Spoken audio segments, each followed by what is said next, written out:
Good morning and welcome back to BeefLink TV, your daily dose of industry information. Today I'm joined once again by Igor Popovics from our policy and compliance team, and today we're going to be looking at some of the most common issues with safety and security declarations. We did film a part 1 to this where we covered issues 1 to 5. That episode is already out now, so we'll pop a link to that in the description if you haven't seen that already. So Igor, thank you so much for joining me. So the first issue that Border Force are finding is with the description of the goods. What exactly does that issue mean, and what's that non-compliant behaviour? Yep, that's a tricky one to correctly kind of describe the goods being transported, and that causes all sorts of issues because many of the declarants they don't spend time researching maybe what are the exact goods, and might be a lengthy process to list all of them. So in many cases we see as a result of copy pasting some very strange descriptions, which again flags up the declaration for further checks, and in many cases been identified serial numbers copy pasted, which are not helpful, or just very basic descriptions saying foodstuff or clothing, which is not the right ways. In many cases, the description wasn't even in English, in foreign language, which makes it even more difficult. So here, a recommendation, just to give a description of goods which easily can be kind of understood by officers, by the system, pick out the exact kind of nature of the goods, or the purpose of the goods, or what they're being used for.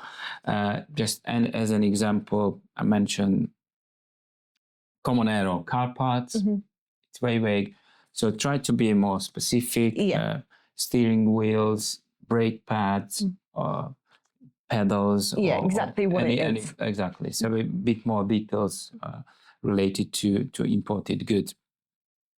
The next common problem is the country of routing. Yes. It's been overlooked, misunderstood, because what declarants are doing, they just randomly declaring the countries where the vehicle is consolidated, the shipments are consolidated. So there is no sequence, it's just random country code. Whereas it should be country of routing is from where the vehicle destination where it's been loaded, and consequently kind of countries the vehicle crossed during en route to the UK. Right, okay. So it has to kind of match, because country of routing is declared at header level once and at item level. So all of those countries, the consignment at the item level, it has to match with the countries listed at header level. Okay. The next problem identified is the expected date and the time of arrival of shipments. Of course, it's very difficult to kind of guess or find out in time when the shipment will arrive, because it can the arrival time and date can change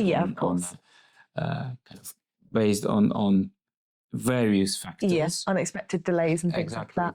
Exactly. So that's why the declarants, they usually declare just the timestamp. 1 minute past midnight and the date, which is not correct, and usually it's being flagged up or picked up by the SNS system, because it has to kind of indicate, okay, it's not correct, but 1, 2, 3 hours difference is acceptable.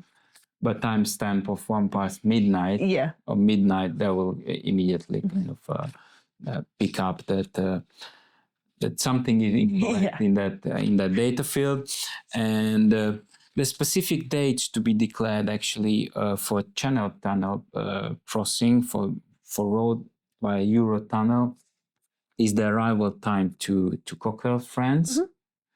And for an accompanied RoRo is arrival at first port in the UK. So that should be the specific time when the ferry will be crossing and arriving into the UK.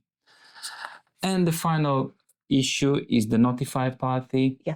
In many cases, that data element is being left. However, there is always someone to notify about the arrival. So there is always a importer, there is always a consignee, there is always an agent who submits. So it should be declared a party, and there should be a name, a company name, a building name, street, town, postcode, country. So it should be a proper full address. detail for Absolutely, them. Absolutely. A name and the full details.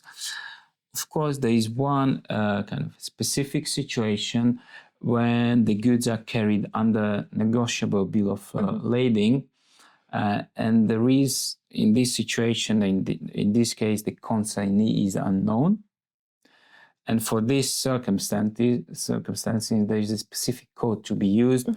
It's a 10600 specific code, and it has to be entered in the notified party field. And as I mentioned, it cannot be empty. So if the all specific details, all this code has to be entered there, which indicates that it's coming under these special circumstances.